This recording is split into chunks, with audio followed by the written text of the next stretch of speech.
Let us start now. Good morning. A warm welcome to our masters, Hualien Dharma team, and brothers and sisters around the globe.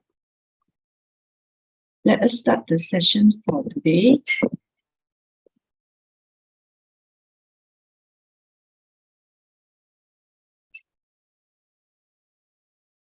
Today, I would like to share a extract from Master Ching's speech on Volunteer Assembly, 5th of December.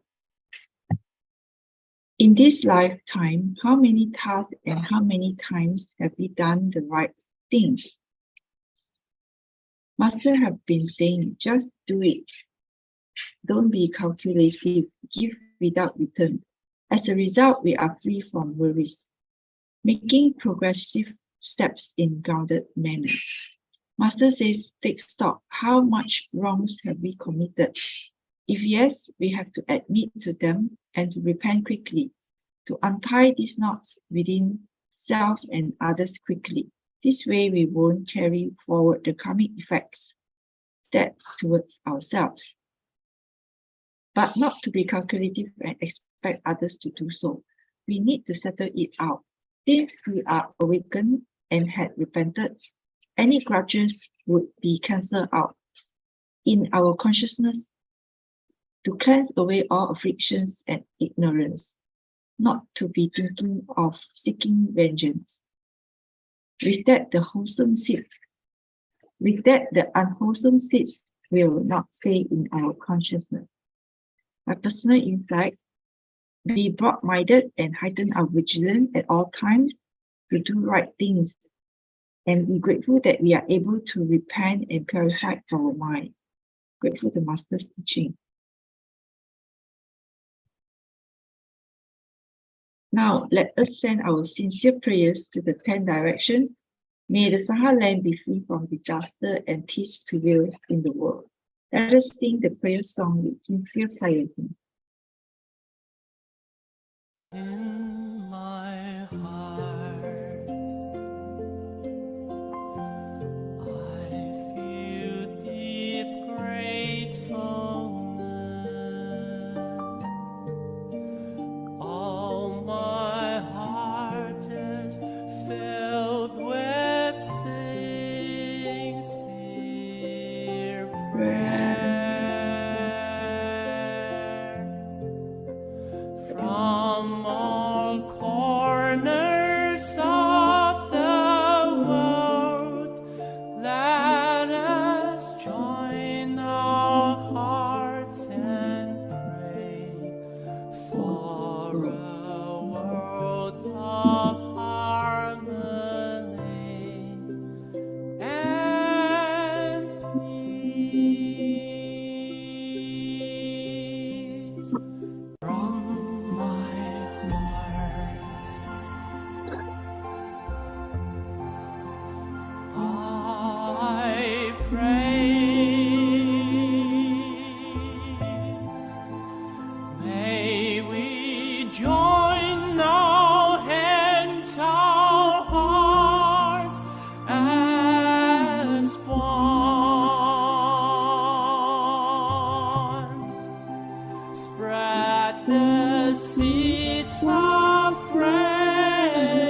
May all minds be purified. May there be peace in the community. May there be no disasters in this world. Let us together pray for universal love and blessings. With loving respect, gratitude, and confidence, let us wish every person in our lives a healthy body, an enlightened mind, and a total fulfillment in universal love. Now let us expand this consciousness to include every person in the world, every being in the universe. Let our unified love make this wonderful world even better. Let us all immerse ourselves in the joyful embrace of universal love.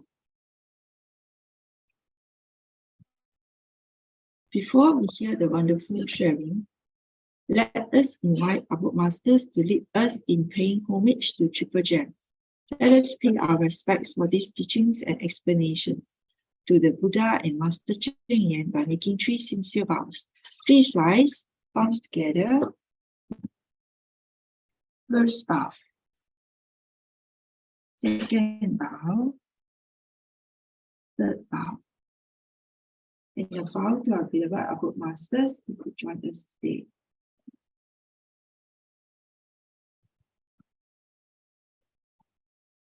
Yeah, today we have Sister Su Ching and Sister Moon who will be sharing on the Easy Pure Heart Tell story based on a talk by Brother David Liu, and will be followed by Brother Sean, who will be sharing on determining value of life. Okay, before that, I'll be sharing the weekly summary today, which is prepared by Sister Su Ching, who is not able to join us this morning. Okay, weekly summary of last week. So, Sister Yachi shared the stories of Malawi. Malawi is a country plagued by cyclones in the past. Because of its geographical makeup, rains bring flood waters that rise very fast. This year, Cyclone Ena came to Malawi and again drowned the lands. But unlike the past, the local volunteers assembled among themselves to willingly lend a hand. It was heartening to see that from past city missions, the spirit that was left behind built the steadily determination of Malawi volunteers, creating miracles with efforts combined. After the most recent cyclones, the situation was more dire. The volunteers from South Africa and Malawi were even more charged, determined, and on fire. To the volunteers, making the Malawians self-sufficient by focusing on planting is a necessary first effort. Notwithstanding the challenges of logistics, amenities, etc., to their ingenuity, they did result. Armed with the initial grains of corn and willingness to learn, fortified with the stories of the Feast of Rice, more and more came forward with genuine concern. That the need to help them help each other was the most important priority. Together, they can overcome all sorts of adversity in their communities. Many touching stories later from the teaching and learning of how to make soap, the story of shoes and schools, and even being equipped when disasters strike bring much hope. Every event has something to teach each of us in every stage of our personal development. The Malawians have shown great strength to help themselves and in turn be more independent. Next, Sister Phoebe Wu, who have shared, be the change, healthier planet, healthier me. So Sister Phoebe spoke on the 21 days challenge and what the difference it has made to 13,000 people across 18 regions in the last 2 years. those feeling sluggish or overweight. From participants in the past, in a survey of 2,000 people, 65% have become vegetarian and rest reduced their consumption of meat. It is that simple. So many have reported a reduction in the dangerous, non-communicable health index. You really cannot dispute these results, which have made many people pleased. From weight to cholesterol, blood sugar, and blood pressure levels all have reported reductions. Such a movement is gaining more and more of young people's attention. Not only is being vegetarian good for your health, your heart, and you look good too, but it is also a UN-endorsed fact to combat climate change that begins with you. Let us take a thought. If not for the animals, if not for the earth, but for our personal vitality. Being on a plant-based diet can make a whole lot of difference in the last 10 years for you and me. Okay, thank you. That's all for the weekly summary. Now let us hand over to Sister Su Ching. Sister Su Ching, over to you. Kak An. Hey, Kak Anna, so much. Okay, let me test. Share screen. See.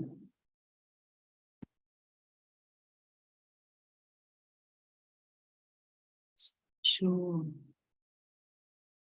Okay. Good morning, everyone. Sister Lily can see. Okay, how?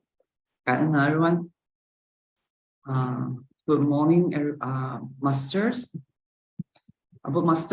brothers and sisters. Kangen for joining at such an early morning. Welcome everyone to Brother David's online sharing on 17 April 2022. The topic Brother David shared then was no man is without talent, only that it is not yet discovered and used. Okay, but before we start the session, I'm wishing everyone a most blessed celebration of Christmas. Today is very special day, the day before Christmas, and next Saturday will be another Moon Saturday. Also, just heads up to everyone. Next Saturday we will have Brother Stephen Huang, our CEO, CEO, to share with us the message for the new year. Okay, back to this the topics for today. Which is no man is without talent, only that it is not yet discovered and used. In fact, I'm sure those who follow this platform from Taiwan, from Hualien, would have seen the many talents that we have uncovered here, including, of course, the poster itself for every Saturday is made by Sister Elizabeth, our Perak sister. This sister not only helping us with the poster, I think that time when she joined us for post-sharing Shin-Fa-Sia, later also, she also went on to help Kaohsiung Books online book study, teacher Mayun's platform, and even Tai TV also engaged her help in making some her very nice drawings for some of their movies as well. So indeed, of course, here just now, like the summary of the weekly summary done by Sister Su Ching, it's also another great talent uncovered in this world since year, and of course there are many others.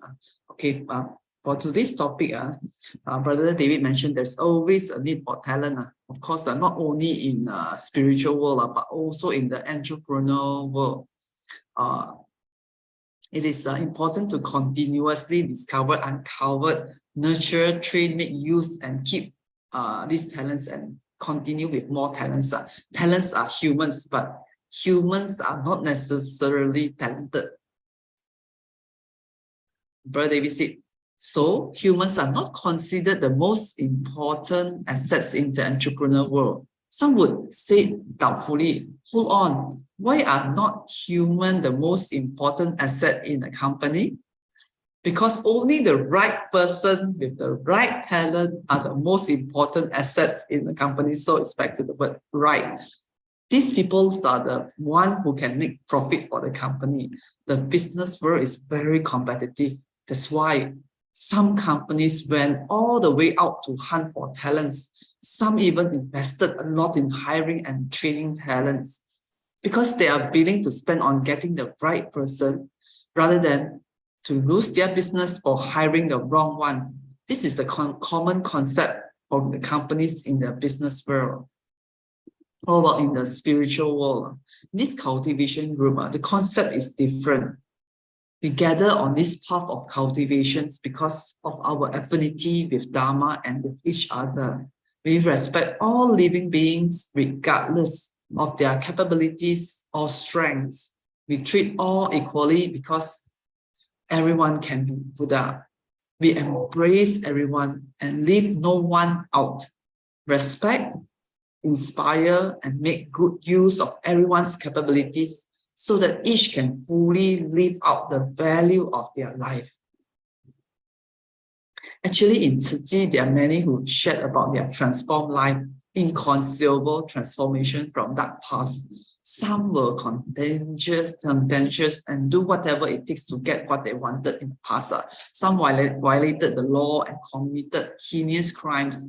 Some intoxicated in alcohols and got into drunken fights.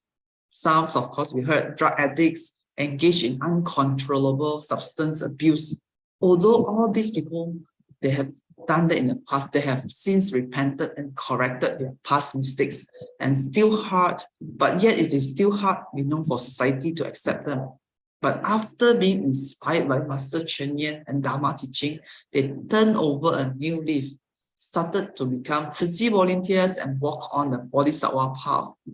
They heightened vigilance in others with their own stories of life, reminded all not to take the same wrong path that they have gone through. Such true transformational stories like this are countless in Tzu Chi. After transformation, some involved in recycling, some in abode gardening, some returned to prison to give talks to prisoners, guiding and inspiring them to walk in the right direction. These transformed people came from all various backgrounds. Some involved in illegal societies, committed heavy sins of killing and fighting. Some threatened others to pay protection money. But after listening to Master's teaching, they could transform and help others. Some even played significant roles in international disasters relief. This proves how true this proverb is. Every noble man past, every offender has a future. Even Buddha also has his past entanglement with Devadatta. Devadatta kept coming back to hurt Buddha due to Buddha's past affinities with him. Even Buddha has his past, let alone us who are just mundane beings. Master Chen Yan also is well versed in utilizing talents. So long as one has the heart to help others, Master will inspire his hidden talent, put it into good use, as well as benefiting others. Therefore, being able to identify and use talents brings a significant impact. First example, what would you do with a piece of rotten wood? Many of us, the layperson, would just burn it in the fire pit to generate heat. The wise would use it to grow mushroom. Second case, even the toughest and useless wood in the hands of the best carver, they could carve it into something great. For third example, discarded items like PET bottles can be crushed into pellets, plus the PET plastics are crushed into pellets, woven into threads, further sewn into blankets that could warm many hearts and bodies of victims suffering in disasters. Just like now, many of these blankets were also sent to Poland to warm the hearts of the Ukrainian refugees. Next example, people usually bury or burn the dead bodies into ashes, but Tzu Chi make good use of them to serve as silent mentor for medical students to practice and to study. These above four examples are how we can transform unused into useful items, transform unused into great and wondrous use, transform those who are unwholesome into wholesome person. Hence the proverb, ingenuity in utilizing resources lies in there being one mastermind. So for spiritual cultivation group, both good and evil people are assets. We do not forsake anyone despite their past wrongdoings, because our goal is to teach and guide people from deviated path back into the right path. That's our mission. So the concept of using talents between profit-based and non-profit-based organization is different. The result between these two scenarios are also different. But there's a common ground between these two types of organizations. Don't just be a righteous person, but be someone with compassion. If you strive only to be a righteous person, but lack in compassion, then you tend to be someone who speaks the right principles, but in a very bad manner, in a harsh tone, which results in no matter how good the principles are, it's hard for others to accept with willing heart. In other words, even if you practice all the rights, but in such strict and harsh manner, it is still hard to convince others to follow the path. Since all these are from Brother David Liu, Sis Su aphorism says, don't underestimate own capability. But of course, Sis Su aphorism is from Master. For one could have unlimited potentials. It means so long as one is willing to learn, despite dull capability, he could still become a talent. One who is able to deploy the talents of others could make the best use of them, regardless of who is sent to them. It would make the person used feel worthwhile. On the contrary, one who is unable to deploy the talent of others, even the best talent is sent to them, they would misuse their capabilities and talents would be wasted. Similarly, one who knows how to apply Dharma can make wondrous use of the Dharma in their daily matters. Else, for some, despite learning a lot of Dharma, a lot of teaching, yet if could not apply well, it's of no use. Worse, if the person is attached with only having many Dharmas in theories, then he might be over-attached with the quantity rather than applying any of them on practical use. However, one common ground between the profit and non-profit-based organization is that it's better to use an average person who walk on the right path rather than use a smart person who walk on the wrong path, despite how talented one is. If he walks on the deviated path, diligence will only bring him further away from the right direction. Sister Siew Ching, can you hear me? Yes, Sister Moon. I want to say something here, on the things, because I can see myself on the screen again, so I'm not sure if I'm in this meeting or not. Yeah, I think that it is very true that for cultivation, most of us are very willing to. We recognize our own talents and we are willing to contribute that particular talent. And then as a whole, when everyone contribute their different talents, then we get a whole organization that is very effective in offering services to help the poor, in bringing relief to people and all that, right?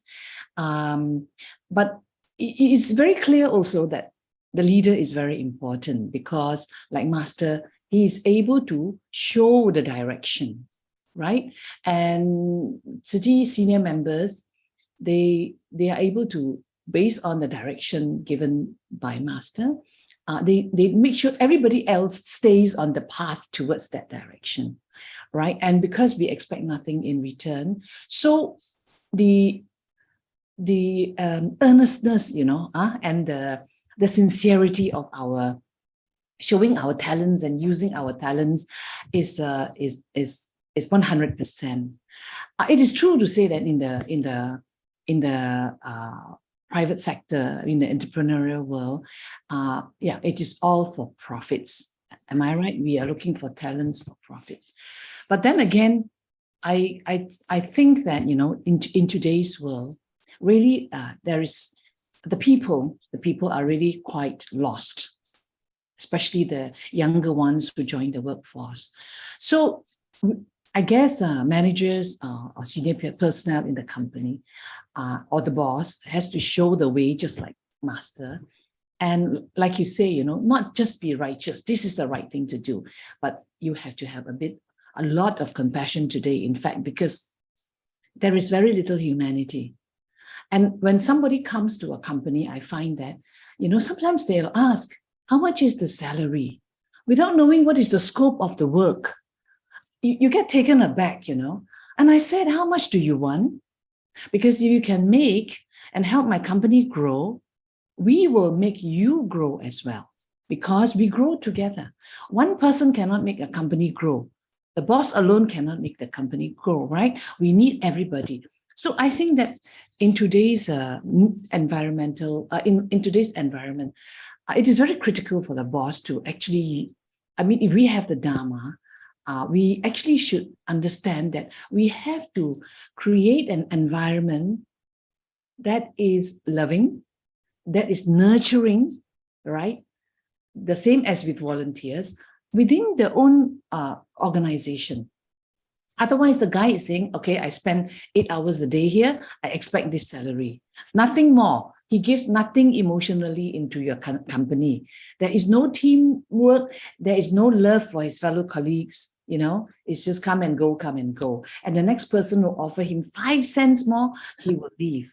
So I think that if in the private sector, there is a need to do that today, to retain people. And, if you talk about talent, it's no point if you have a lot of talent and you cannot jive with everybody else. Because I don't believe that talent alone can bring you a lot of profits in the company. Everybody needs to work in a team, in my assessment, right? No matter how clever you are, you still need a team to help you to do the things, right? So that's why you have levels, people supporting a manager. A manager, I expect, must be a talent, right? But a manager can't do work herself. You need people to support them. So if we give each other a loving environment, and every time it's supporting rather than judging or judgmental, I think it is possible to be successful as a company, even though you may lack or difficult to find, because nowadays also not easy to find good staff, right? The particular special talented person that you want, right? But I think that with compassion, with your Dharma, with our ability to be human, look beyond a staff that she's just a tool for the company to make money. No, be taking time to understand his family, what are his difficulties, and so on. I think that with a great team, it is just as good as having a collective talent. And I think that we really can, in today's society, it is also necessary to marry the type of spiritual contribution to the company profit and just profit company. So I hope that in future we will have more managers or have more bosses who are more compassionate, really. Wow. Well said, Sister Moon. Our Sister Moon, the title also suits today's topic. Maybe you are aware, Sister Moon is not a professional facilitator. But here we can see how talent is born from Master's great nurturing. Guidance, Sister Moon. If it's okay, I'll move on to the next slide. Sister Moon. Guidance. Okay, continue on from Brother David's sharing. There's this saying, there will be no weak soldiers under the guidance of a great leader, because a great leader will take in the opinions of others, practice good etiquette, self-discipline to be role model for others, and know to identify talents and make good use of them. Thus, every person will be assigned the right job so that they can make the best and full use of their strength. All these workers or followers could nurture firm confidence because they get job satisfactions from their achievement. There's another saying, a famous teacher trains a fine student. A cultured and wise teacher could train a highly skilled student. Similarly, a virtuous Dharma master could cultivate great disciples. Of course, we could see that in Dharma Master Chen Yan. Even in Buddhism, it's not enough to just have good affinity between the master and the disciple. Success or not really depends on the person's own character. Master Chen Yan shows us on the right path. It's up to us to walk on it ourselves. On the surface, disciples seek refuge in master, but in fact, we need to seek refuge from the triple gem within ourselves, our own innate true nature. A great master is known as one for his or her virtues.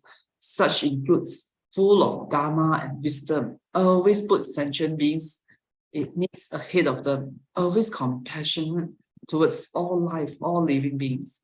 Respect everyone as a future Buddha. Thus, to be great master, everyone is a great talent and has innate Buddha nature. A great master does not distinguish people. They always practice equanimity. A great master can inspire the rich to do good things, good deeds, inspire the kind to give selflessly, inspire the poor to be at ease with poverty and give what they can to help the poorer people. Such is how a great master walks on their life into others and further inspire transformation in them. This is what we call as living bodhisattva. We can define our topics, talents who are not discovered and used into three categories. First, others don't recognize and know how to use our talent. Second, we don't recognize and know how to use others' talents. Third, we take self too lightly and don't make the best use of our talent. For the second point, below are the three bad signs of leadership. Don't recognize the talent when there's one. Don't use the talent even when knowing there's one. Don't trust the talent even after using them. Okay, for those who wish to know, it was all very detailed, was explained in Brother David's episode 69. Having doubts in others arise from the lack of self-confidence. Whether others wish to use our talent, that is up to them. More importantly, it is for us to have self-confidence. Oftentimes, it is us who lose self-confidence first before the bad image is projected outward. Either way, all this originates from our own self. Hence the saying, worms only manifest when the object starts to rot itself. The worms don't come from elsewhere. It only breeds from the object itself when it starts to rot. It means a negative image is not given by others. It's projected from inner to external to outward. Similarly, an affliction or a failure comes from within. External reactions are just responses akin to salt added to the wound. So to find the source of a problems or afflictions, the right way is to self-reflect rather than finding faults in others. Such is tackling the problems from its root. This is the thorough way of solving issues. When we use talents or handle matters, do not harbor self-perspective or be judgmental. We have to cultivate sincerity in ourselves and believe in the compassion of others. If we choose to use a person, then don't suspect his capabilities. If we suspect a person in the first place, don't use him. If we practice this, then only can convince and attract more talents. Only then people would love to be with us. There is a rhyme, catchphrase in Mandarin that went like this. Okay, it's translated to English. Rather than expecting others to make use of our skills, it is better for us to first perform well. Then naturally our capability would be recognized. If others don't make good use of our talents, we ourselves don't recognize our own talents, then our step will become heavier as we walk further in this life. No matter if our talents are recognized or used or not by others, as long as we ourselves recognize and make good use of our own capabilities, then such is the wondrous use of skill too. Because there's no man on earth is without use. As to say, everyone has unlimited capabilities. As such, it seems like it depends on others if our talents can be discovered and used. But actually, it all depends on us. Whether we recognize our own ability and our own strength, then further put it into good use. It all depends on us. If we think we are talented, but our talents are not recognized and used by others, then maybe it's because of our bad affinities with others. As the saying goes, with good affinity, all paths are unobstructed and open up for us. With bad affinity, even to take 1 inch of step is of great difficulty. With bad affinity, we will lack benefactors. So do not blame on others, but rather on self being short of good affinities. Thus, have self-confidence and form good affinities with many. Buddha gave guidance to Venerable Ananda. You have to depend on yourself. Take refuge in yourself, not taking refuge in others. You should take Dharma as your teacher and take refuge in Dharma teaching. What it means is that we must rely on ourselves and the right Dharma teaching. Because everyone is replete with the triple gem. That's why we take refuge in self. The pure Dharma nature, the pure Buddha nature is in own self. Chanting Buddha's name and sutra is not for Buddha to listen. It is for ourselves to listen and be awakened to self-Buddha nature. Similarly, in taking refuge, it seems like we are taking refuge with certain master, but actually we are taking refuge in our own triple gem within ourselves, innate intrinsic Buddha nature. Self-cultivation of seeking refuge is important, yet we should not be overly attached to self that could lead to self-arrogance. If we depend overly on self and harbor self-perceptions, then there is a danger of deviating off the right path. So we must practice taking refuge in self and right Dharma, yet be mindful not to deviate off the right path and get arrogant. Such is the middle way, the middle path. Mundane people have 3 treasures. Okay, this is in Chinese. Okay, a weighing scale, a ruler, a whip. Mundane people. Noble beings too have 3 treasures similarly. The first, weighing scale. The second, a ruler, and third, a whip.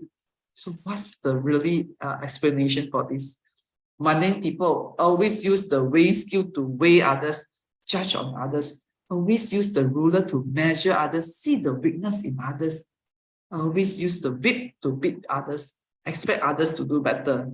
Noble beings always use the weighing scale to weigh own self, self-reflection, using this ruler to measure own self, see the weakness in ourselves. Always use the whip to beat own self, expect self to do better. That's the difference between the usage of these 3 tools. Once Brother David attended a recycling meeting and someone shared that if she accidentally gives rise to anger, others have to forgive and be accommodating to her. Because she was naturally behaved in such way, such is not rational at all. To practice forgiving and accommodating is for us to forgive and accommodate others, not the other way around. It should be her to control of her self-anger rather than expecting others to tolerate her temperamental. If others make use of our talent, it's because we have good affinities with them. So we must cherish such good affinities and be grateful to them. But if others don't make good use of our talent, then we must self-reflect. Do we lack skills? Or is it others discriminate against others? If others discriminate us, then it is beyond us. The only thing we can do is to face the discriminations with diligence and nurture gratitude from within. This requires patience. Over time, this will win the heart of others. Our sincerity will prevail. Confucius says we must rely on ourselves rather than from others. If others could not understand, they could not accommodate us, we must not complain or get angry. We must be understanding, self-reflect, and further self-improve.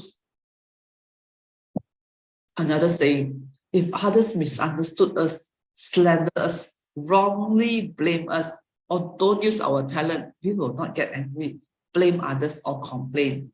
Be at ease at all times. If we can reach such high level of virtuousness, then we are noble beings. Brother David always used this to remind himself.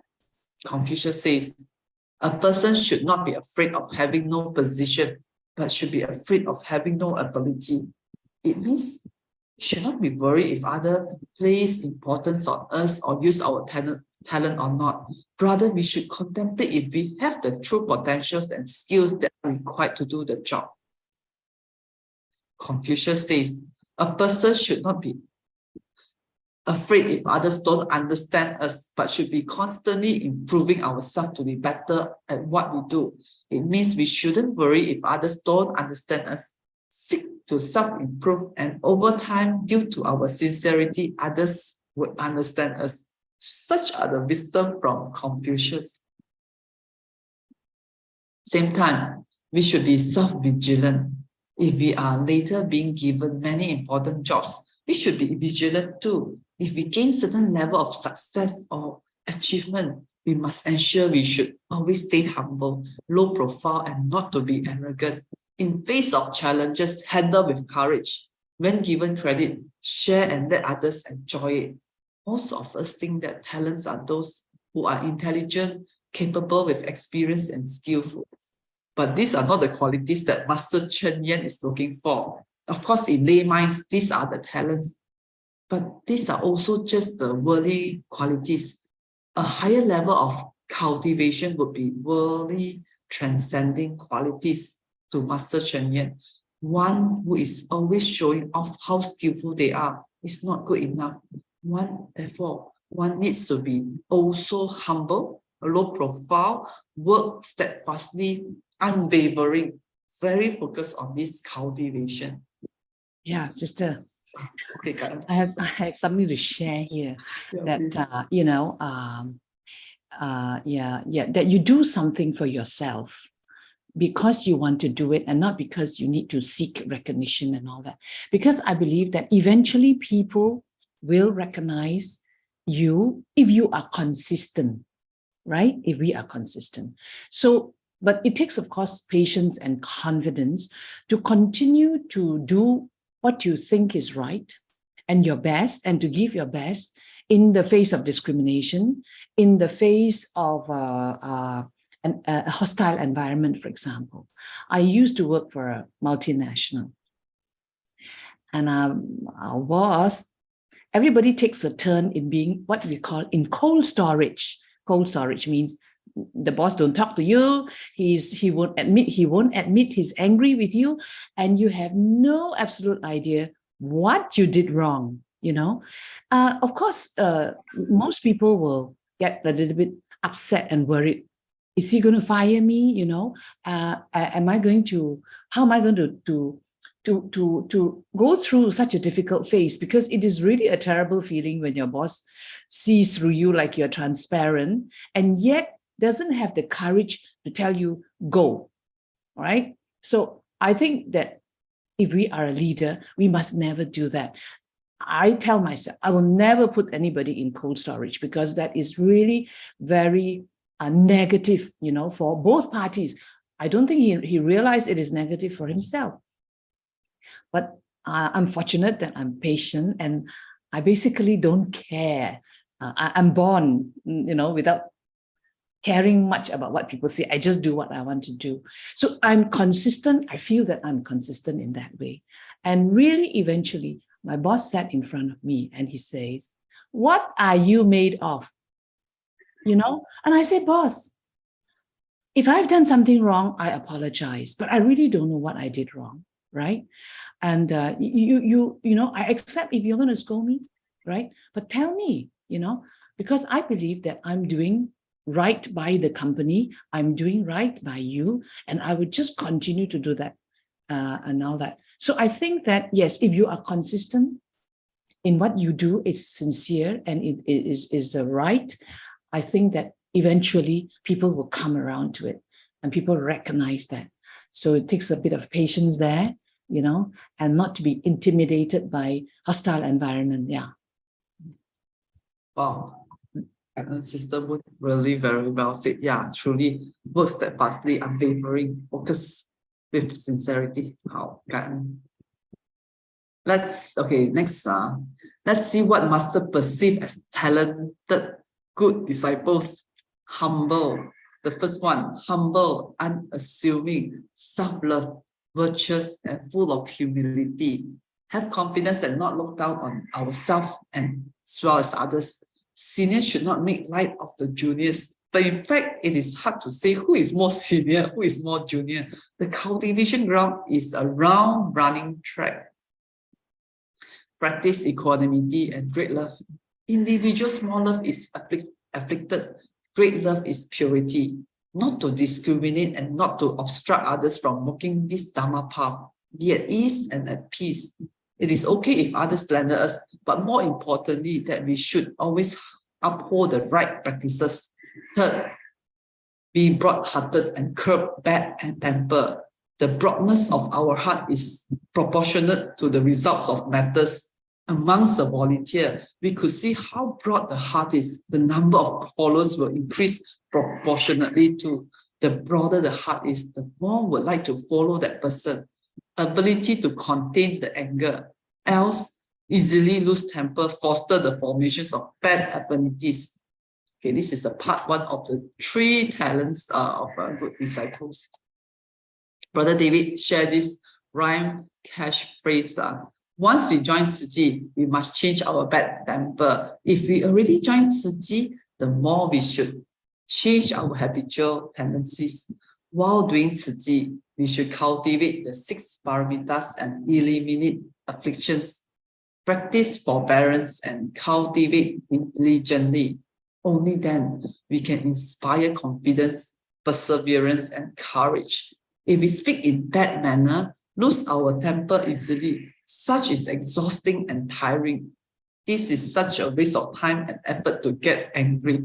So don't lose your temper over petty matters. If you lose your temper, then you will fall into your own emotional trap. If you die because of anger, no one will replace you. Think carefully over this. It's not worthwhile at all. So it is best to join Tzu Chi as soon as possible. By our brother David Liu. Very nice. I think if it's if we speak in Mandarin, there will be this rhyme. Very nice as well. So okay, part 2 of the talent that what Master perceived as talents, good disciples. The 4th, serious and focus on doing activities. Harbor no contentment with others. It is good to be focused, proactive, and serious in doing good work, but not to be overly serious and set too high expectations until people around us feel so stressful to be around us. Don't take issues with petty matters. No need to be perfectionist in everything. When one cannot reach one's expectation, then one will get afflicted. So we flow along with the affinity. Spirits of Buddha is to go accord to affinities, be accommodating and be in harmony with all. But 2 things we need to keep content with. First, complete with time to increase our wisdom. Compete in elevating our spiritual cultivation. We know that's what Master is doing. With time, Master is very mindful on this. Okay, the fifth on this talents, speak and behave with virtue. Speak right, gentle words that could inspire others and benefit others. Only speak the positive words. And if the words are not motivating others, then it is better not to speak. Be a bodhisattva with virtuous and dignified image. We are most grateful to have Master Cheng Yen as our role model in this. The 6th, to have an awakened and virtuous mind with pure heart. To attain awakening, we need to cultivate it ourselves. No one can attain it for us. We need to win others' heart through our virtues. If have a lot of talent, yet no virtue, then we could not lead others. However, if we are virtuous, but without talent, it is also not good to lead others. It is best to replete with both. But if we could only have one strength, then it is better to have virtue. Because there's nothing that cannot be accomplished with virtues. Thus, in this cultivation group, it is more important to learn how to be virtuous, yet get along well with others, not just to be someone capable in doing a very good job. The 7, not to be calculative over small matters. Focus on upholding core principles, master's hearts, Buddha's heart's master's mission. Those I think commissioning would have that pinned into us during the certification. Uphold Jingsi Dharma lineage and walk on this Tzu path. Lineage is most important to uphold because it is the highest level of principle. If the heart is broad, big matters will become small matters. If the heart is narrow, small matters will be aggravated to big matters. If the heart is broad, complicated matters will be simple. If the heart is narrow, even simple matter will look very complicated. Brother David went on to mention that Jingsi aphorism, not afraid of having many problems, but afraid of having a narrow mind. Very mindful not to have this narrow mind. We are not afraid of having a lot of tasks to do, but we are concerned of complicated human issues, not to be calculative and not to be attached on our own view. These are the 7 the 7 traits of great talent, and with such traits, then only master kid could be comforted. These qualities are totally different from those acquired in business, those required in the business world.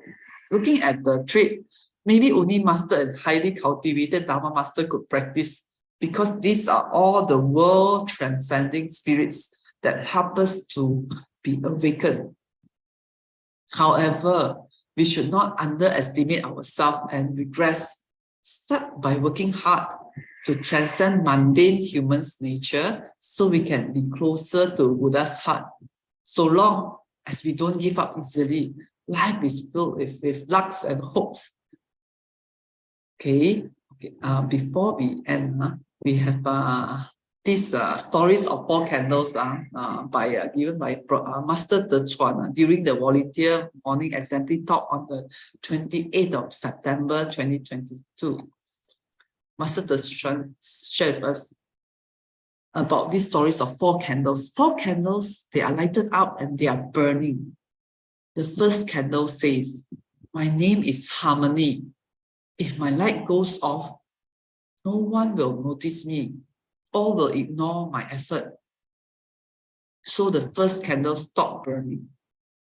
The second candle says, "My name is Confidence, but most people don't need me. It is meaningless if I continue burning."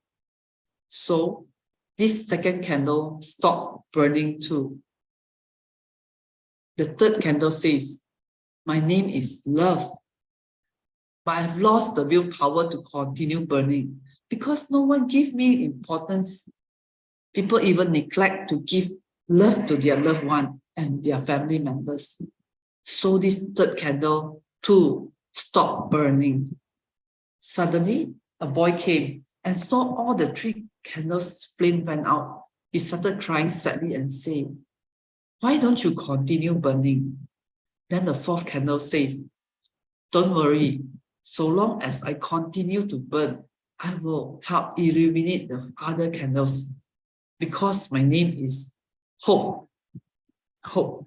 The boy picked up the 4th candle of hope and light up the other 3 candles one by one. So long there is hope and it is passed on, more people can be influenced and their future will have hope. Often we heard about the lost hope in the present generations, but so long we don't give up, there will always be hope. Likewise, ourselves, when we feel that the path is difficult to move on, there are a lot of obstructions. Don't give up. So long we have this hope, there's definitely be a way. God, everyone for listening. I'm most grateful to Sister Moon for the great hosting. And we are very grateful. Oh, we have our brother Sean, brother Sean today to guide us. Let me see. I stopped sharing. Okay. Maybe before we invite brother Sean to share with us on the topic, determine the value of life. We are most grateful and humble to have with us brother Sean. Brother Sean is from Malaysia. He's a pure practitioner in Siew. And this topic, now that we are hearing during the 520 Wisdom at Dawn, chapter 10, Dharma teacher, very interesting. Every time I heard about the stories, and today I'm reminded of brother Sean. Spreading the Dharma with impartial compassion. The topic, the episode for today, Master said, if sentient beings can peacefully abide in compassion and impartiality, then they will vow to sincerely safeguard, listen to, read and recite this sutra, giving rise to joy. This is to say nothing of those who accept and uphold the entire sutra, making all kinds of offerings and in accord with the teachings. They have faith in, uphold and promote this great vehicle, wondrous Dharma Lotus Sutra, which there's this part Master said, now in this chapter on this Dharma teachers, chapter 10, he hoped that we would mindfully comprehend every sentence and every phrase. The Buddha turned to Medicine King Bodhisattva and started out by saying, Medicine King Bodhisattva, do you see this? There are 80,000 great beings, visible and invisible beings in the world, the 8 classes of Dharma protectors. If these sentient beings are able to hear the Dharma, the true Dharma of the Lotus Sutra, even just one phrase or one verse, and take joy in it and form aspirations, this shows that their hearts have already received the seeds. The seeds of this true teaching is very precious, so very, very precious. This is the future for the sake of the future. So in case if anyone was to ask, can these people attain Buddhahood in the future? Buddha said, you should tell them that they too shall attain Buddhahood in the future, so long as they take joy in listening to, accepting, upholding, reading, reciting, copying, and explaining this sutra, they too will attain Buddhahood in the future, which comes back to Brother Sean, who is very diligent in promoting Master's teaching, not only in this platform, but as well as other platforms, and without giving rise to joy in our heart. So, okay, without much ado, let us welcome Brother Sean Tan to share with us his topic for today, determine the value of life. Over to you, Sean. Thank you, Sister Su Ching. Can everyone hear me? Yeah, very clear. Thank you so much. Okay, let me share again. I have some video to share later. Give me 1 second. Okay, perfect. Okay, good morning, everyone. I'm very happy to share again in this platform. I'm very surprised and also very respect everyone of you to continue to have the persistence, continue every week, Saturday, which is a good day for everyone to sleep until late in the morning, but you choose to be diligent and listen to the Dharma shared by brothers and sisters or masters. With the previous sharing from Sister Su Ching, the 4th candle that still burning, which represent the hope. It's actually it can be related to what you shared in the latest Dharma in the sutra, which is actually everyone can have the potential to attain Buddhahood, but without hope, I don't think we can achieve that, because it takes a long time to achieve that. If you read Sutra, Lotus Sutra, because it takes life after life to attain Buddhahood. So that is quite hard. I mean, in terms of if you are short-sighted, without hope, you can't reach the goal. I think that's the reason why masters keep Master Zheng Yan keep remind us to review our life. I mean, recently these few years, but masters says in different words, 盘点生命的价值。然后there's different ways masters keep mentioning these words to remind us to flashback to look back before and after we joined Siji. So today's my topic is about determining the value of life. I'm not sure if you heard about my previous stories, how I met Siji and why I have the determinations to become a pure practitioner. But that will be a long story. So today I'm going to share a little bit more about my previous experience in the Siji. And so the story before Siji, I'll not touch too much today, but I can see now I'm 34 years old. I can see my life with my friends, my secondary school Malaysian friends that still working in Malaysia. I can see there's a huge gap between myself and them in terms of my life and also my value and also from quite different aspect of my life. I can see there's a huge difference. So every year, at the end of December, I will keep a flashback and a review. This year, what have I done this year, and also what have I done previous 10 years, and also my long-term goal. So I keep refine my goal for myself. So I will always ask everyone, so what is your New Year resolutions? Sometimes I'm not sure if you do it. I think it is quite important to review our goal yearly, year by year. But after I joined Siji, I can see there's from masters what we say is about 过年关. So every year we count down and the 31st of December, we count down 10, 9, 8, 7, and then 1. Whoa, Happy New Year. So this is another year or Lunar, Chinese Lunar New Year. We go to other people's relatives' house, friends' house, and then say 恭喜发财. And then we treasure the previous year, and then we wish for the next year. So this is what our common idea is about. A new year is a key threshold in our life. So we reach 2022 to 2023. So it is about a new year. But for masters, masters could remind us that it is much more importance on this time, the present. So we should be mindful of our life every second, which is in Mandarin called 过秒关. So that is actually a different in mindset for masters, because if you wondering how long you can it takes you to attain, let me link back to the stories and also the sutra that mentions by Sis Su Ching. It takes about life after life to attain Buddhahood. In the sutra, it says like 86000这个劫以后，it takes a long kalpa. I'm not sure if I mentioned it wrong. It takes a kalpa, a long few hundred or few billion or trillion kalpa to achieve to attain Buddhahood. So after I listens to Master's Dharma, I think the time is totally depends on how we perceive our life and also how we perceive our time.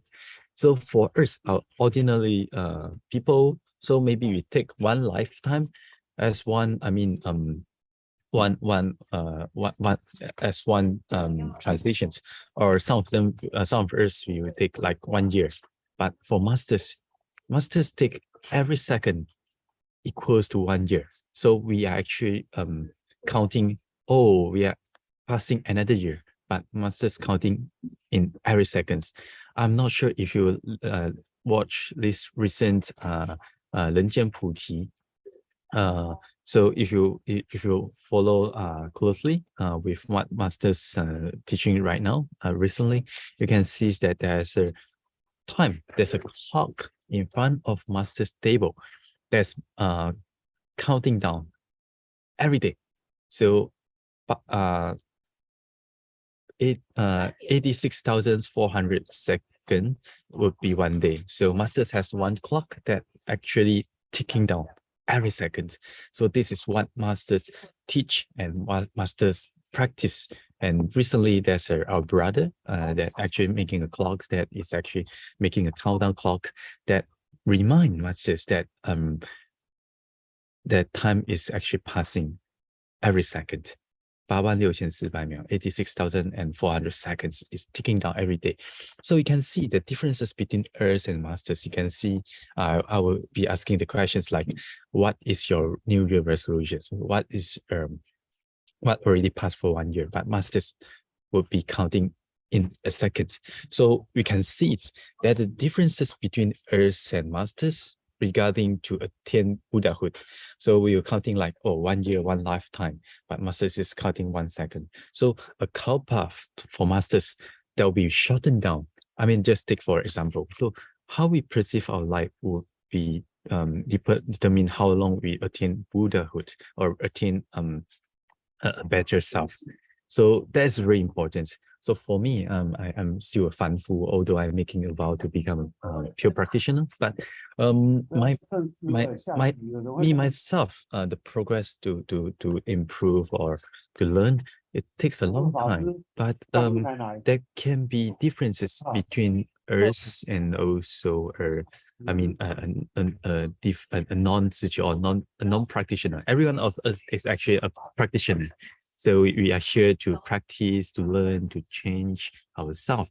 So how we perceive our life, that will change our future. So this is the introductions for today. So it is very important to determine the value of our life. If we are clear with our value, our goal in our life, that would actually change the goal. I mean, the end goal of our life. So that would be very important to make a review. So I'm actually graduated from Masters in Biotechnology 10 years ago in National Cheng Kung University in Taiwan. So 10 years ago, I got different opportunity. I got opportunity to continue PhD. I got opportunity to actually got businesses in my family. So I didn't give up for all these opportunity, but I chosen something that would be much more fruitful value, or like much more that's 更值得的. I choose. Many people says like I given up all the opportunities. So I'm kind of like, you are quite weird. I mean, why, Sean, you choose this opportunity, you give up all the opportunities and then choose to become a pure practitioner. But I would say I didn't give up any opportunity, but I choose something that's much more valuable for myself. So why did I choose this opportunity? So this is just a news. This is not something I met, but during my Sis Su Ching life, in University Tungguan Brahman, Utah in KL, I do join recycling in my community, and I met with some of the I can't recall his name, but he's one of the general manager in the company, quite a big company. And I asked him, why should you come here to become a volunteer? You can enjoy your life, since that you got opportunity to become a general manager, and then you have a lot of opportunities to enjoy your life with your wife, family members. Why should you be here? So he told me that after 30 years of his hard working, he attained all the things that he wants, but he feels that there's a lack of the value in his life. That's why he joined Sis Su Ching. So that actually quite stunning for me. I think that, wow, why should you do that? Every one of the youth right now is actually working very hard to try to be, to attain some status in the community, in the society. So why should you achieve quite a good status in the company, in the society? Why should you join? Recycling is something that is so, I mean, basic or lower level. From my previous experience, I think that there's so low level work. Why should you do that? But he told me that because he's found out that he got what he want, but he lost in his life. He didn't know that what is the value is in his life until he met with Chichi. So that actually reminds me, I should look in the value of life rather than looking in the materialistic things like status, like fame or positions in the company or what you achieve. So that actually struck me before I continued my master's in Taiwan. So during my master studies, I heard a lot of different stories from city volunteers, and one of the story that actually quite inspiring is that I wish I could help people. That's the reason why I'm studying biotechnology, because I feel like if I can having research and then invent something that is actually helpful for the Africans, especially in the paddy. Just take for example, like paddy or vegetables, there is resistance to the drought, or there's this grown well in some countries. But I'm not sure if I'm able to have it. I mean, can get the result after 30 years of having research. But I'm surprised that even the local city volunteers in South Africa, they don't have anything with them, empty in their hands, but with their love, they are actually helping the people in need.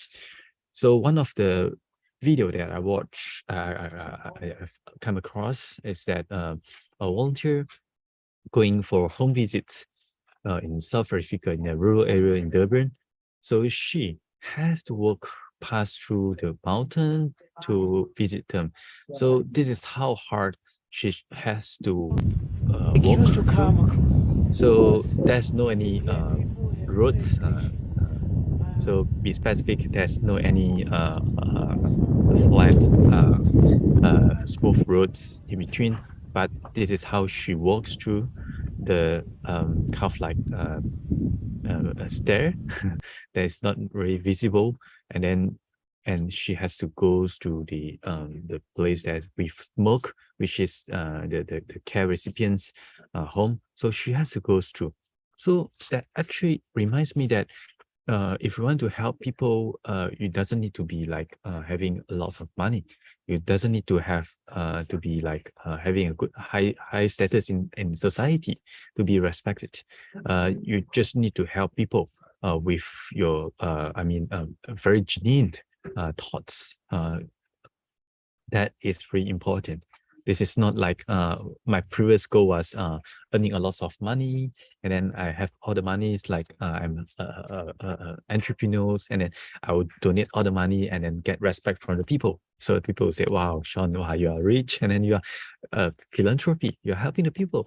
But I don't think that that might happen. I'm not sure if that might happen. I'm not sure. Maybe after 30 years of working hard in lab, and I got all the research, and then I got rich and then helping people. But I'm not sure. That is something that might happen in the future or might not. So I can see Gladys, the volunteers in South Africa. She is helping people every day, right now, in that every second that she living in Durban, she is actually helping people. So I think that why don't I do that? The final goal in my life is to help people. Why don't I help people right now? So that actually makes me to choose. I'm not sure if you heard about this poem. This is the poem wrote by Robert Frost. This is something that is compulsory for Malaysians, SPM students to read this poem. The word not taken. So I love this. I don't love this poem a lot during my Form 4, Form 5 studies in my English study. I hate it. To be frank, I hate it. Then I start to treasure it once I joined Chi because this poem is very meaningful. This is actually encourage me. I'm not like something that is just a poem. This is actually a life. This is about a life. So my life is just like exactly like the poem. I took a path that is less traveled before. So I didn't pick the road that is many youth that is taking. I mean, continue PhD or getting opportunities in some companies, or like continue to work in my family's business. So I took a path that's less traveled.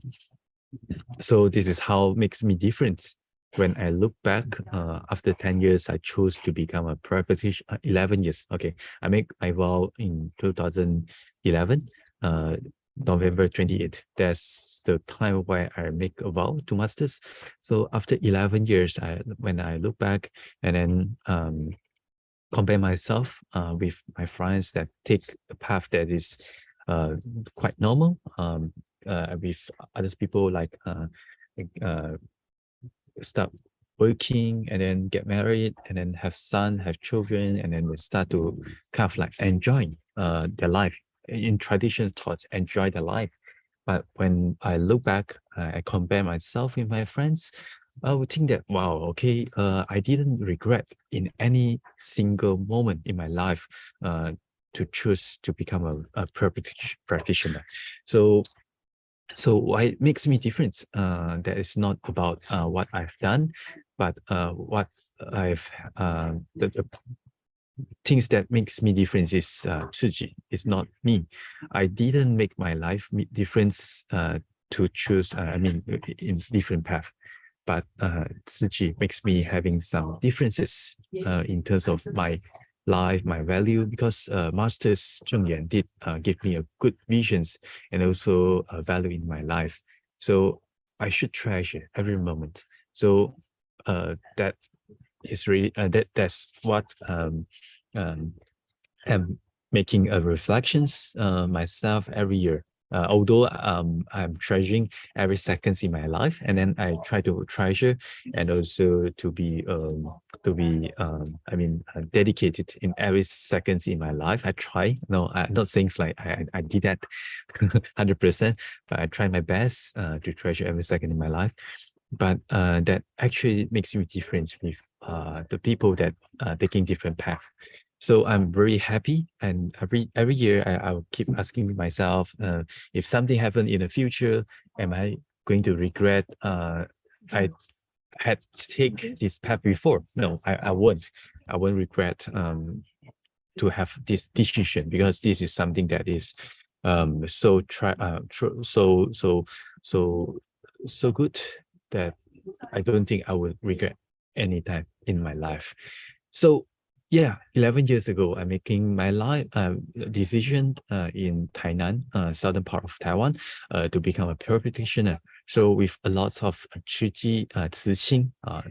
Today is actually the celebrations of 30th anniversary of Tzu Ching with masters. So they are going to share in Xindian Jingsi Hall with masters about 30 years of Tzu.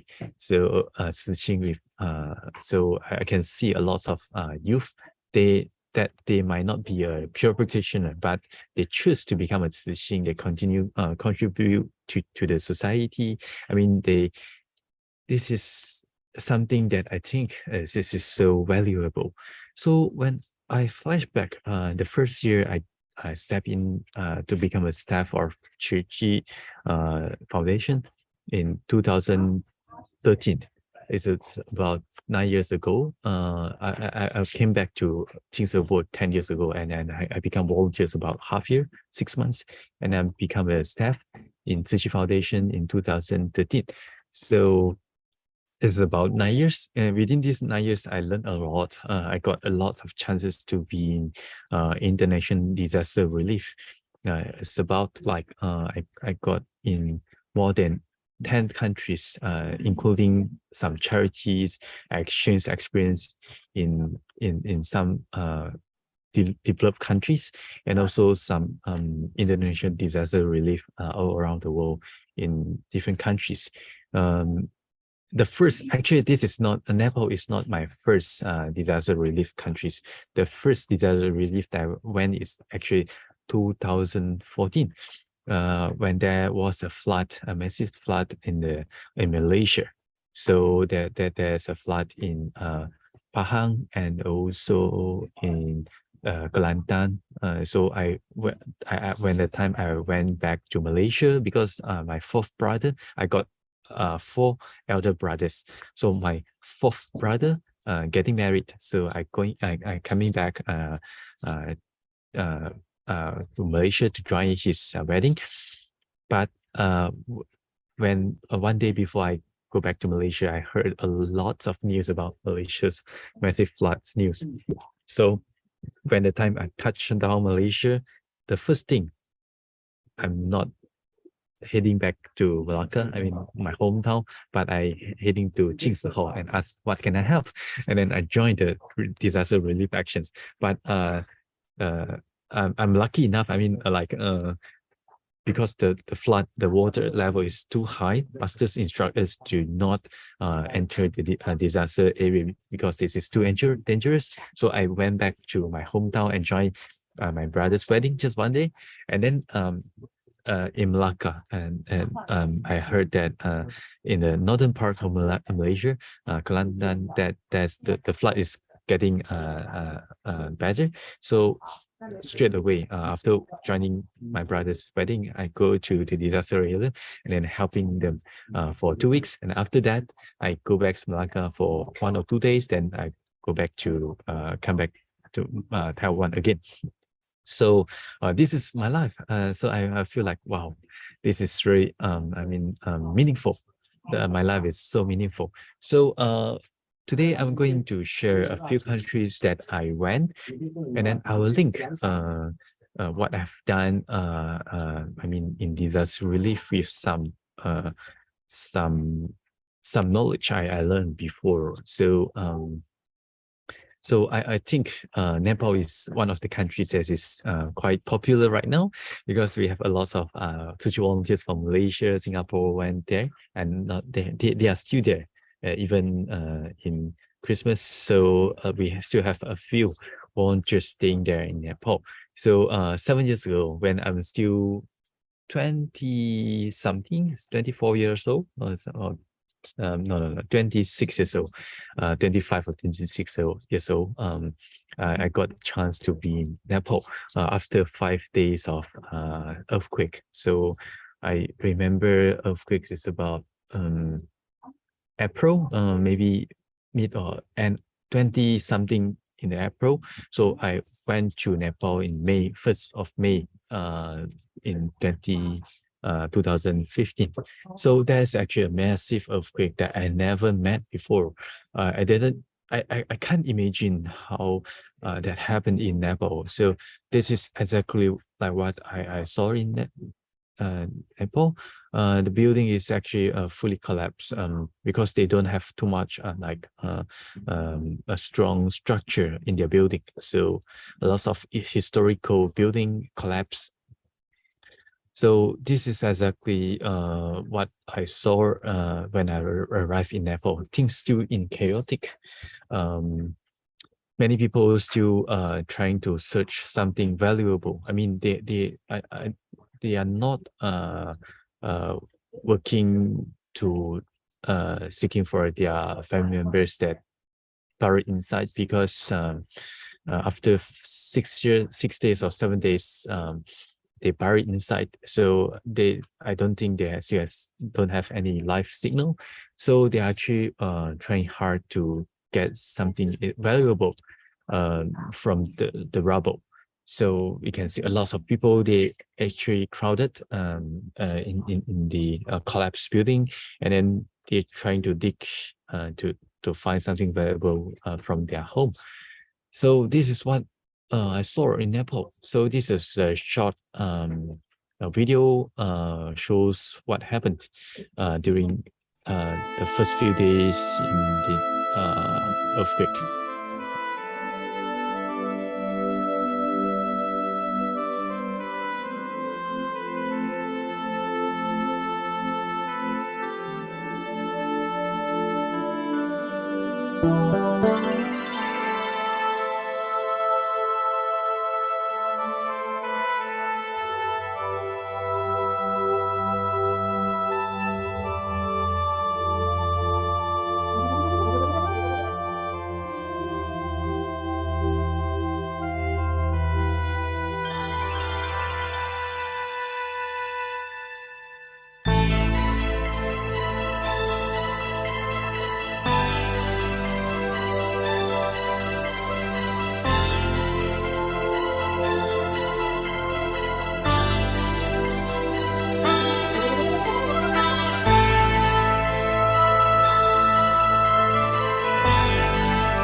This is a video that actually produced by our Siew USA after a few months of disaster relief. I went to Nepal for 2 months. All the photos that that flash in the video that actually reminds me really clear.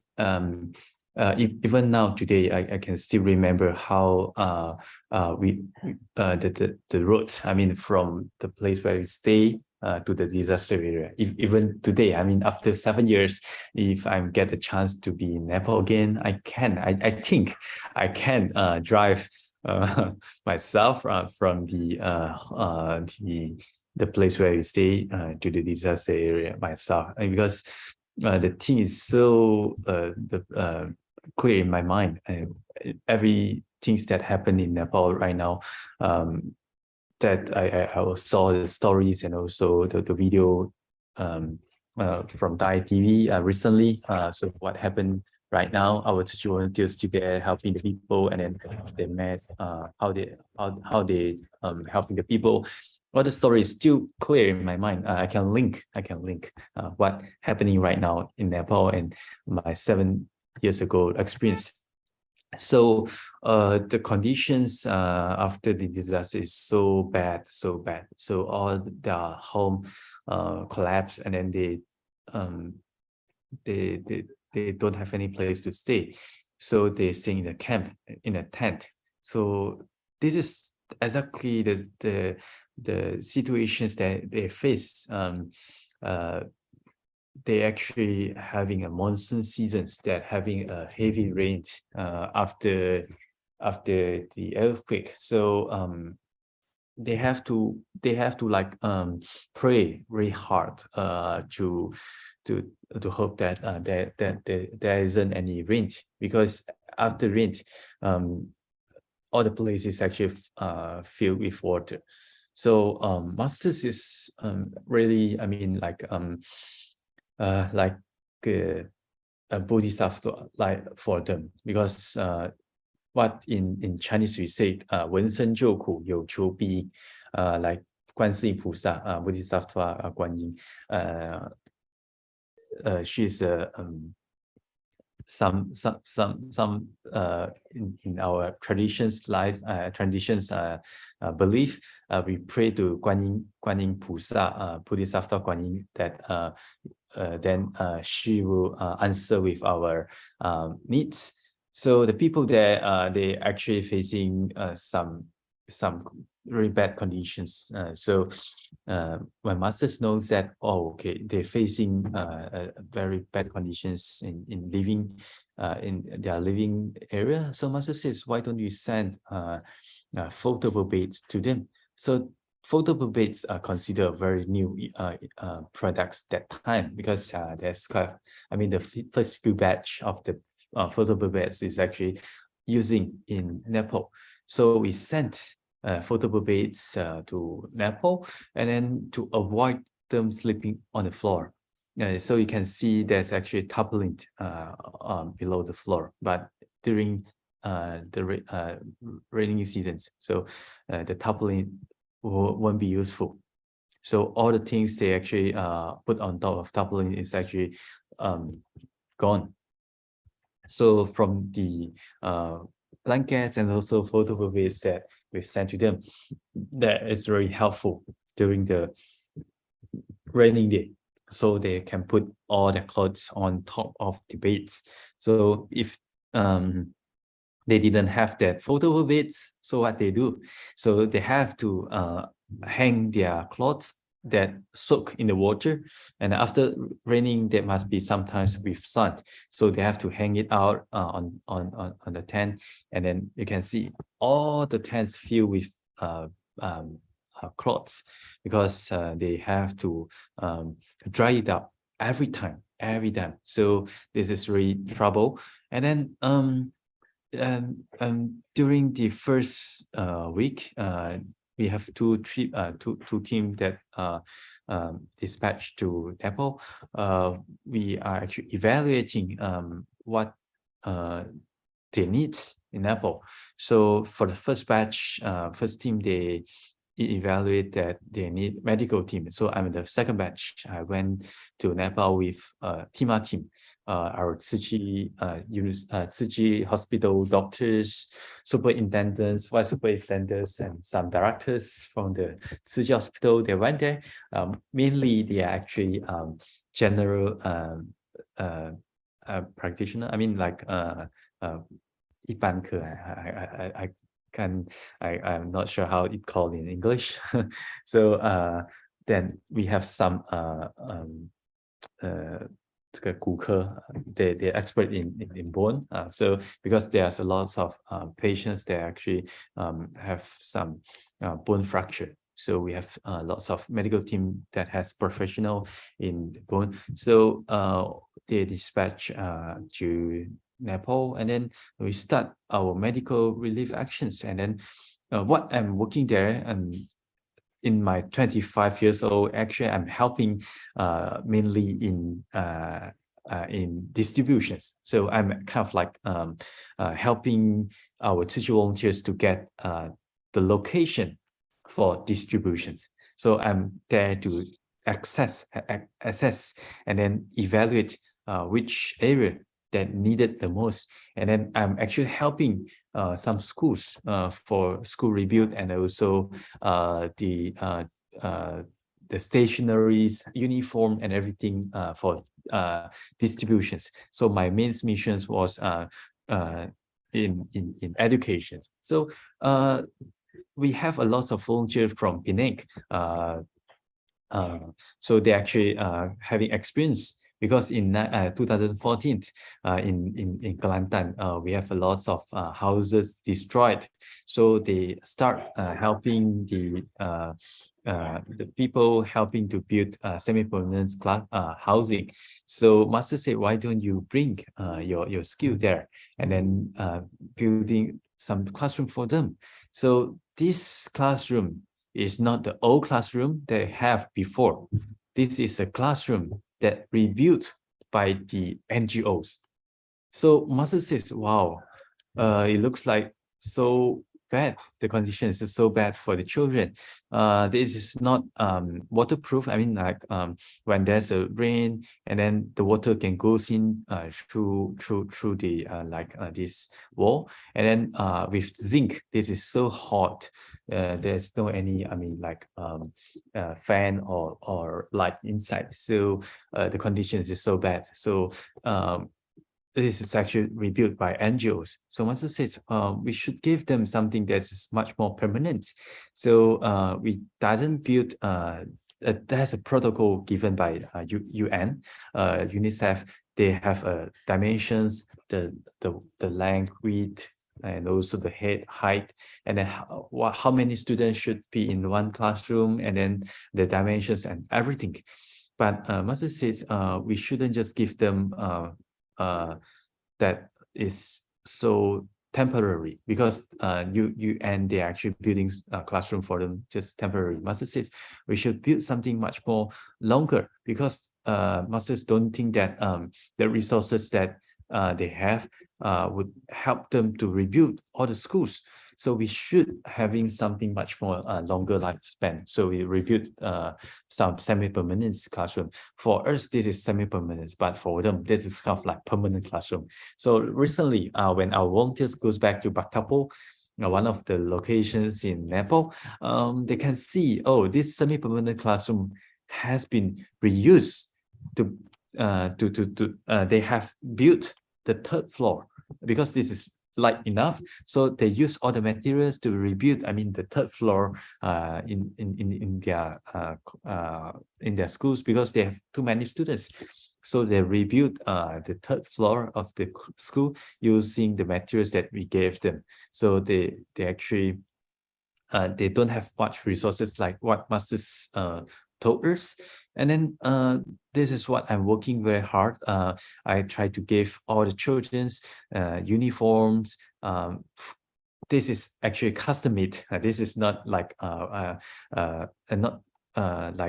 this is general XL. So we get tailors to measure each one of them the size for the uniform. Not saying like custom made, sorry, there's not made one by one. This is like, but we measuring their size. Every students, we get a nicely fit uniform for them, and also shoes and belt, and their textbook and their stationaries, bags, and everything. So I have to go school by school and then to check, okay, they are having a different syllabus, even they are same grades, but they are different, having different books. So I have to assess every school to make sure that they get what they need. Not saying like, oh, okay, I want to give you something that is good for you, so I got a lot of things and I just send it to you. No, I have to go school by school and access. I think we distribute more than 30 schools for uniforms and books and everything. So yeah, I'm lucky enough to have the opportunity to helping them. And then I think a few thousand students get help from the distributions. So, but what I learned from this disaster relief is that many NGOs, they're actually helping doing the same thing. Maybe they're helping to rebuild the schools, or maybe some of the NGOs, they are helping in terms of the medical part. But what makes Tzu Chi different from other NGOs is that we're not helping them physically and also psychologically. So what much more important difference from us with NGOs. I got approached from UNICEF, one of the UNICEF workers from Myanmar. The implementing partners from UNICEF. He's actually coming from Myanmar. He reached us and asking us if we able to work together to help the people there in the wash area. I mean, water, sanitations, and also hygiene areas. We said yes, for sure we can help. And we asked why he wants to seeking collaborations with us. He can do a lot of works too. Why should he approach us? He's saying that because of the Tzu Chi volunteers. So Tzu Chi volunteers, we have the potential to help at what beyond what they can help, which is the psychologically relief. So we are there to helping the people and also the victims. You can see a lot of elderly people in Nepal. They are just sitting there, and then they don't have any emotions, and then sitting there the whole day. We can see that day by day they're having the same thing happens to them. So after disaster, this is what normal people, we have a normal emotion path. Like during the first shock, we feel okay.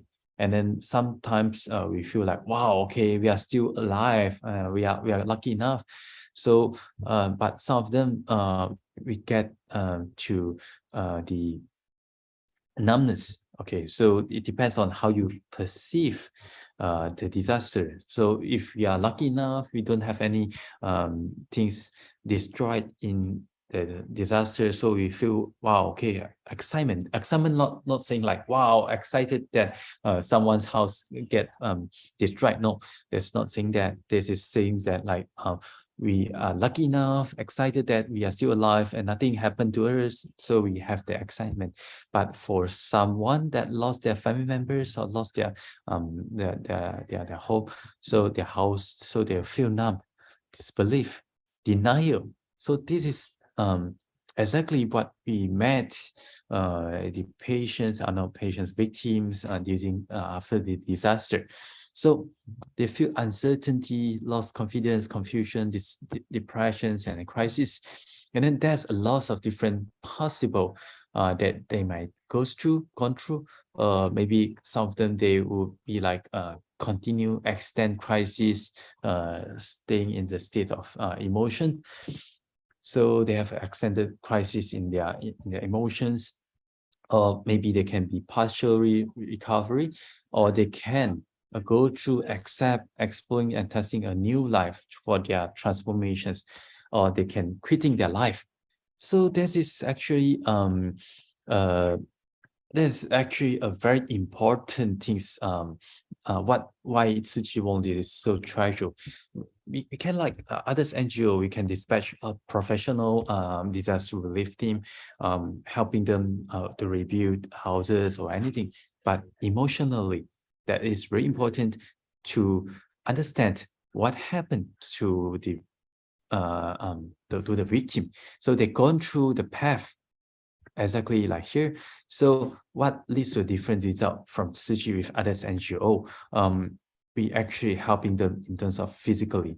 So for me, I would like I have my friends working in others NGO. I can see what differences between Tzu Chi and others NGOs is that we are not working. Differences between sympathy and empathy is that sympathy is that, oh, I'm sorry, you are in pain. But for a Tzu Chi volunteer, we are empathy. We feel their pain, and then we react in accordance to their pain. So, for example, like in the first pictures that we saw before, when there's a rain, you can see a lot of victims. They actually they have no place to go, so they have to standing the whole day during the rainy time. So masters empathy, can feeling their pain. So we send them the photo beds, and then when we goes to the educations, schools, education sectors, we can see, oh, the children lost all their books, and then they lost all their uniform and everything. So we feel their pain, and then we help them exactly what they need. So we empathy, we feel their pain, and then we help them. So I have a few other stories. This is one of the Following the earthquake in April, thousands of Nepalese across the country were left homeless. In hard-hit Bangamati, 80% of the area's buildings have either been flattened or are now too dangerous to live in. To help, Tzu Chi plans on building 400 prefabs for families, with volunteers currently in Bangamati to get a better idea of the conditions there. Here in Bangamati, the ruins of homes are everywhere. Those still standing are often in danger of falling down any time. Bangamati was one of the areas hardest hit by the quake. Here, over 80% of the buildings were either seriously damaged or toppled, and thus no longer safe to live in. Here to help all those that lost a home is Tzu Chi. Along with local volunteers and Cash for Work participants. Tzu Chi has taught me to help others. I have found that in helping others, my own problems have slowly disappeared. This is what we work there for Cash for Relief work. We actually rebuild schools for them, and then we invite a lot of the victims, or we call volunteers, to join us, and then helping to rebuild schools. So when we work together, they forgot the problem. Not things like the problem is not there. No, we are accompanying them. We are be with them, and then they feel like they have some goal in their life, the short goal in their life. So they're actually helping the people. So we are actually there to helping them from palm ups to palms down, from receiving to giving. So this is a very nice, beautiful pictures. We have still a lot of volunteers that in this picture still contribute as volunteers in Nepal. This is Rojan, and then we have some others volunteer. One of the young volunteers, he is actually studying in Tzu Chi University right now. And then they're actually there from help, get helps from Tzu Chi volunteers. They become volunteers, and then this is the last distributions in Nepal. The last distributions, we have a lot of volunteers, right, from Taiwan, from Malaysia, from other countries, but in the last distributions we decided to let them to in charge for the whole distributions, so they can become MC, they become the distributors, they become the one that guide the recipients to get the food, the rice, and then they can share Tzu Chi story by themselves, everything by themselves. So we can see the change from a recipient to a giver. So this is the power of Tzu Chi, I can say.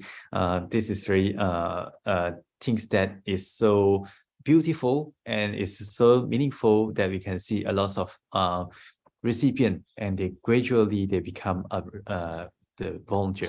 Today's distribution is being presided over by 2 local doctors. Using the local tongue, the pair leads everyone in prayer and guides participants through the distribution.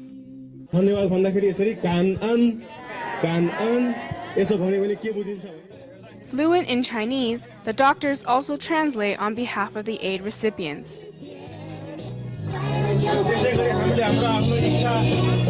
In fact, this is a day for which the 2 have been diligently practicing. They are really great. They came to several of the preceding distributions to work with me. That laid the groundwork, and now I hope they can take on the responsibility of spreading this love themselves. I was having fun. It's exciting to see that all the people are happy. To see when you are giving, we are getting in return as a happiness. So it's good. The doctors have been a part of several Tzu Chi events, ranging from free clinics to today's distribution. Today, one of the doctors is also joined by his wife. Happy that I'm bound to them. I feel that I'm doing something very useful. As volunteers walk among the crowd accepting donations, the doctors explain the meaning and history behind the bamboo coin bank. Many recipients happily donate, and in doing so, take the first step in going from recipients to donors of love. So we can see the two doctors that become MC. Both of them, they are still in Tzu Chi family. This is Brother Seng Wei and his wife. Both of them, they are actually in Northern California right now as a certified Tzu Chi volunteers. So they still continue their charity missions in United States. And then Brother Nadish, he is actually a doctor also. Both of them are doctors. So Brother Nadish, he's actually helping our volunteers right now. I mean, I'm not sure right today's or I mean for the last Thai news that I saw, he's in the news, and then he still continue helping our Tzu Chi volunteers in Nepal. So we can see that in the whole path of the emotional path, I mean, after disaster, we can know that every one of us, we can't deny that the victim has to go through a lot of different stages. For NGOs, we can help physically. I mean, like distribute food, rice for emergency stage. We can rebuild schools for them for mid and long-term stage, and then we can also continuously helping them in terms of physically foods or water, sanitation, hygiene, and everything. But we might have some NGOs that working on emotionally guidance. But for Tzu Chi, we are kind of like internal, external, and everything for the whole life.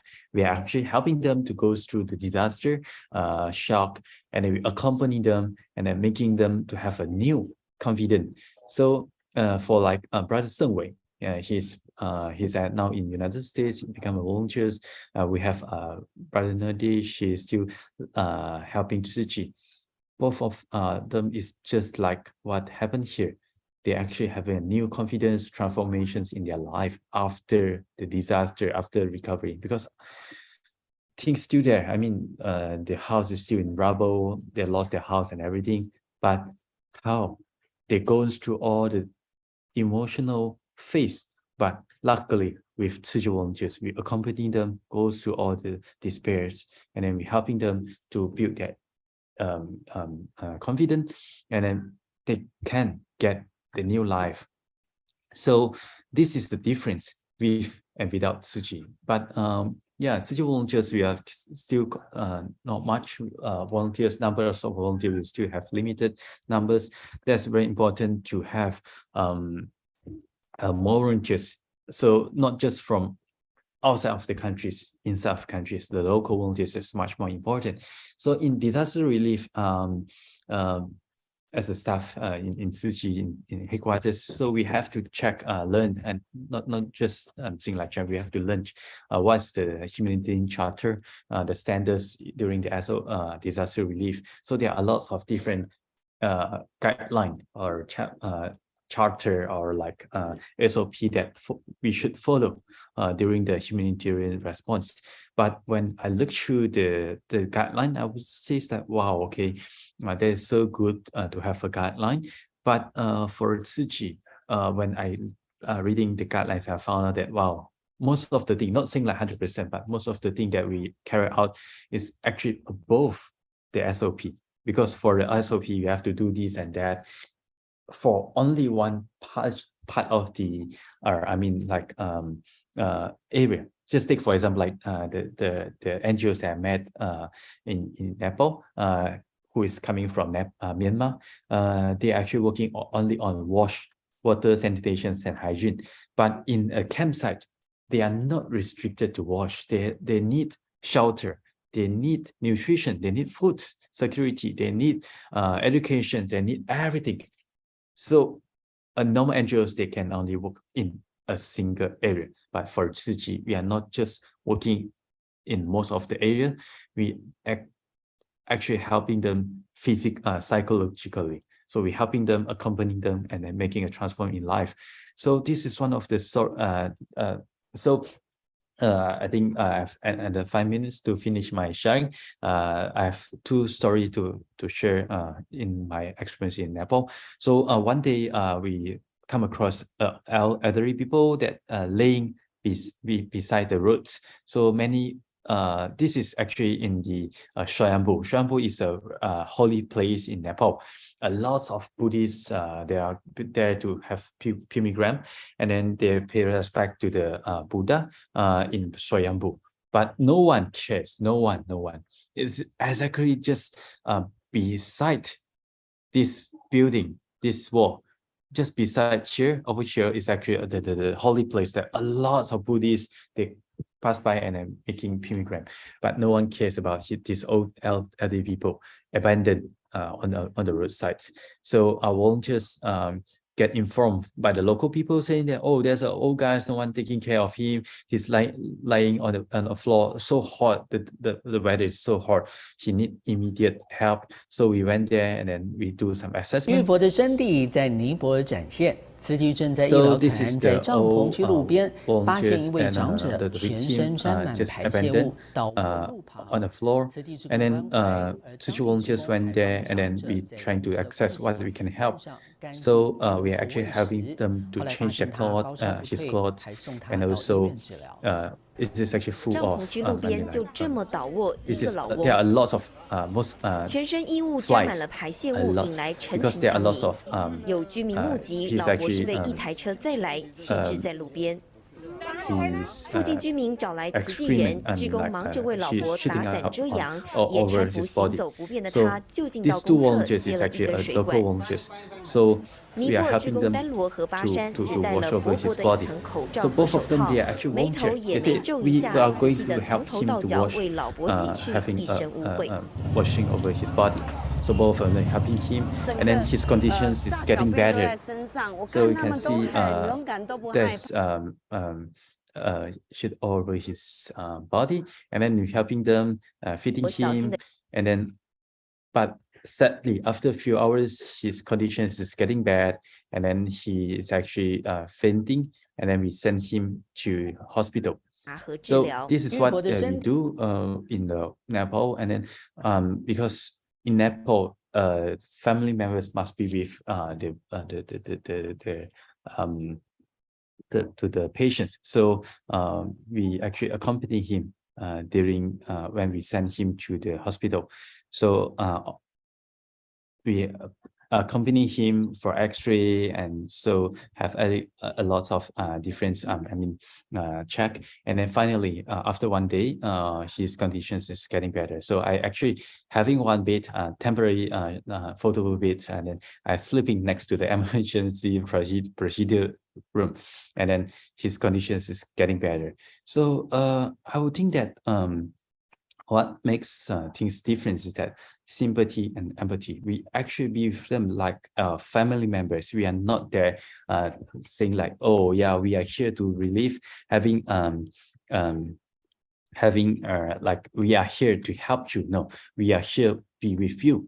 So this is a level of empathy, spectrum of empathy. So we can have a self-evaluate, reflects on ourselves, how we perceive conditions when we seeing people in trouble, seeing people in need help. So we pity to them, or we sympathy to them, or empathy. So what makes us different with others, Angel? What makes us different with others is actually Master's teaching. Masters teach us to be empathy and also be compassion. This is something that inside our heart. This is not instructions or SOP that instruct us to do. So this is in our heart. We understand them, we feel them, and then we be with them, and then we move by them. So this is how a Bodhisattva. A Bodhisattva is not like in innumerable sutra. It states that we are 不请之师, 是众生不请之师. We are actually a teacher for them. Not things that we are asked by them, but we go, we helping them volunteering to help them by ourselves. So we are there, and not things like, oh yeah, you are like angel. So you are actually instructed by the God to be here with us. Thank you so much. You are our angel. No, we are Bodhisattva. We are not instructed by anyone. We feel you. We want to be with you, moved by you. So we are here with you. This is the spirit of Bodhisattva. So today I just have one time to share one of the story in one of the countries that I went before. So all the churches works we help. Today I actually prepared 3 different countries that I can share. I mean, in next year. So all the story that I going to share or I shared or going to share our relief actions in all the cases still continues. Our actions doesn't stop or halt on halfway. So we continuously be with them, and then we have a lot of seat. So these Tzu Chi volunteers, they have become a certified Tzu Chi volunteers right now. And then I'm so grateful every year, end of the year, I will still flashback on what I've done before. I feel like, wow, I'm so happy I have the chance to be with Tzu Chi volunteers. I learned a lot, I grew a lot, and all the experience that I have, I should be grateful to all the Tzu Chi volunteers, because you are the one, the real teachers that actually helping me to grow from day to day, from year to year. I can see the difference in myself. So once again, I would like to wish everyone Merry Christmas and Happy New Year, and then hope to see everyone next year. Yeah, because next week will be next year. So hope to see everyone next year, and I'm so happy to have the chance to share with you. Thank you so much for the opportunity. Thank you so much.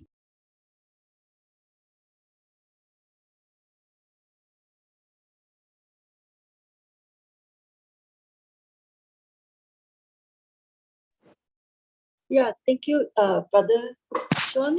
I'm really, Sister Su Ching, I'm not sure she's still available or not, because she's traveling.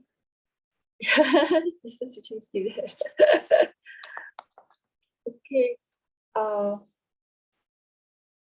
Yeah, almost gratefulness to Brother Sean for the great sharing bring us to Nepal disaster relief that have inspired so many people planting good seeds of goodness in each and every one that Brother Sean and Tzu Chi volunteers have encountered, or those who have watched the YouTube. Yeah, so relieving the suffering with mindfulness, sincerity, the great love, without any expectation. Yeah, these are all the Tzu Chi spirits that we have. Yeah, comforting the mind and body of the disaster victims, motivate them and pull them up in these difficult times. Yeah, and then I also learned that we have to seize the opportunity to learn and serve to benefit others, and actually we are benefiting self. Yeah, okay. Sister Su Ching, would you like to say anything?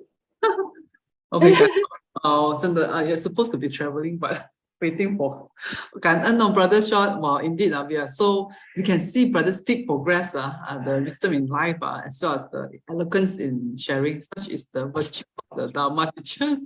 Remember the time, I think 2019, when we went back to a boat, and Brother Sean and a group of pure practitioners shared with us. And today, wow, and we are most grateful. We can see that's what Master meant for the value of the life. It's not about the length. Of course, length is also important, but more importantly is the depth and the width, which we can see in Brother Sean's the great depth, the great width. All of us feel a lot of great rejoicing, and I think over at YouTube, we also can see the sharing from our sister. Our volunteers, like Sister Effie, she mentioned about she was there also at the boat 2019. Brother Sean, she heard your sharing, and she also commented. She is very she so surprised with Brother's decision when heard about Brother Sean decided to be a pure practitioner at such a young age. And today, rejoicing in your accomplishment. We are very happy to hear Brother contribution selflessly to elevate the suffering of the people. Very remarkable and inspiring. truly, it's also a hope to us as we walk on this path, as we face challenges. We look at Brother Sean, how can do it at such a young age. How can maybe we seize the opportunity. Merry Christmas. Today also very special.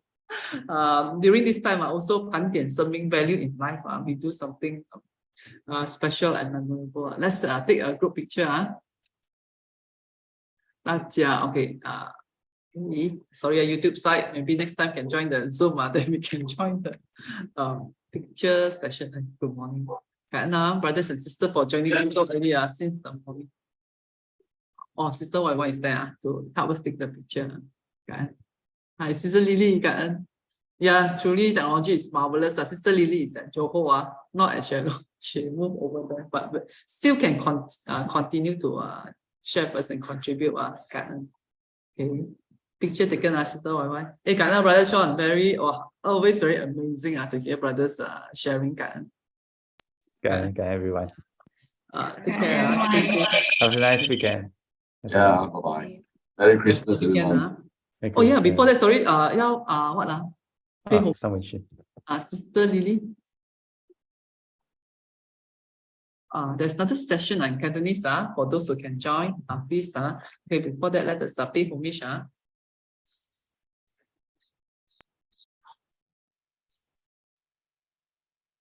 Okay, Brother Sean for lots of heartfelt and wisdom sharing. Sister Moon for facilitating the session earlier. Thank you, brothers and sisters, for your presence today. Hope that each of us could sustain this Dharma joy and take in another piece of tolerance and apply it to our daily life. Let us invite Brother Sean to lead us in making 3 vows to the Buddha and Master Cheng Yen as we start to apply all these wonderful teachings in our everyday life. Let us pay our respects to our teachers of life, universal truth. Let's just first vow, second vow, and third vow. Okay, can everyone take care? Stay safe. Merry Christmas and take good care. Almost regard. Bye bye.